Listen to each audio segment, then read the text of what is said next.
नमस्कार. जय शिवराय. जय शिवराय.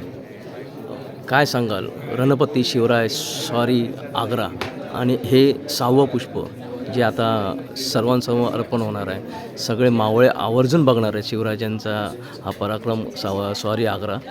काय सांगाल या सिनेमाबद्दल?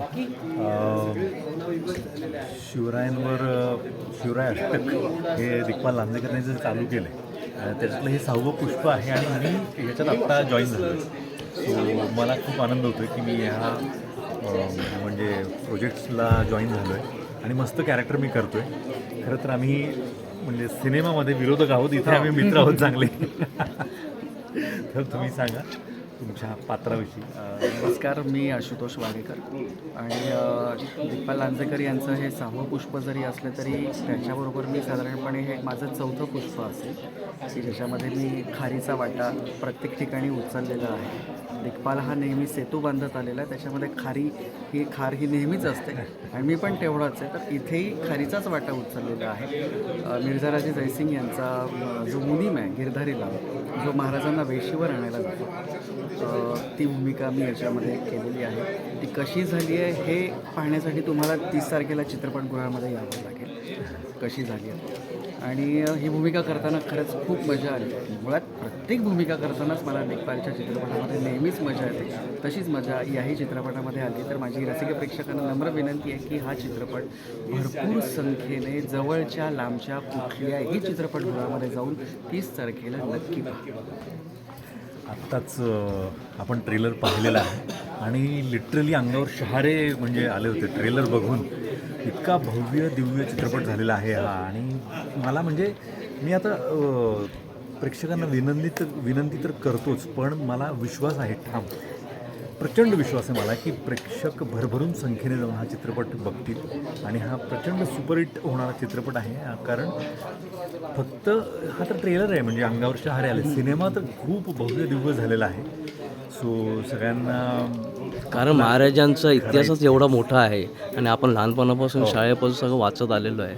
आणि हा इतिहास आज पडद्यावर जेव्हा आपली मागची पुढची पिढी जी बघणार आहे त्यांच्यासाठी हा एक मोठी सुवर्णसंधी आहे की महाराज कसे होते. करेक्ट. पूर्वी लोक इतिहासावर बद्दल जास्त वाचन करायचे. आता कम्पॅरेटिव्हली थोडंसं कमी आजकालची मुलं, कारण टेक्नॉलॉजी आहे, मोबाईल्स हवी झालेले आहेत, तर त्यांना ह्या चित्रपटाच्या माध्यमातून आपला इतिहास कळणार आहे, आपला प्रचंड भव्य. काय सांगाल या आपल्या छोट्या बालदोस्तांसाठी काय सांगाल की महाराजांचा सिनेमा पाहण्यासाठी? ते नक्कीच येतील. म्हणजे प्रोमो बघून इतकी उत्सुकता निर्माण आता झालेली आहे लोकांमध्ये सुद्धा, ती होईल. सो डेफिनेटली ती लहान मुलं, त्यांचे आईवडील, सगळे मित्रपरिवार सगळ्यांनी येऊन हा चित्रपट बघावा. ते बघतील आणि त्यांना शिवाजी महाराज आपले कसे होते, त्यांनी आपल्यासाठी काय करून ठेवलं आहे आणि आज आपण जे काही बघतोय त्याचं सगळं श्रेय त्यांना आहे, महाराजांना आहे. सो तुम्ही चित्रपट बघा आणि महाराजांच्या समोर नतमस्तक व्हा आणि नव्याने तुम्हाला महाराज कळू द्या.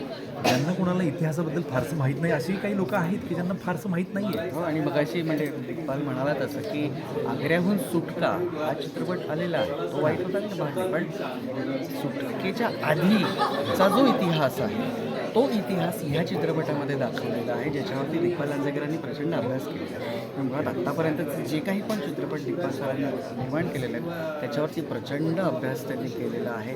आणि जे आजतागात याच्या आधीच्या चित्रपटांमध्ये, ऐतिहासिक चित्रपटांमध्ये जे दिसलं नाही ते ह्या चित्रपटांमध्ये दिसत आलेलं आहे, जो मूळ इतिहास आहे. तर हा इतिहास आपल्या पुढच्या पिढीपर्यंत पोहोचावा याच्यासाठी जे अष्टक आहे ते अष्टक पिढ्यानपिढ्या महाराजांची प्रेरणा, महाराजांचे विचार प्रत्येक पिढीपर्यंत पोहोचवण्याचं कार्य हे शिवराज अष्टक करणार आहे. तसंच हे या 6व्या पुष्पातनंही तुम्हाला इतिहास वेगळ्या पद्धतीने, वेगळ्या गोष्टीने तुम्हाला तो कळणार आहे. त्यामुळे तो नक्की बघा. खूप खूप धन्यवाद. जय शिवराय. जय महाराष्ट्र.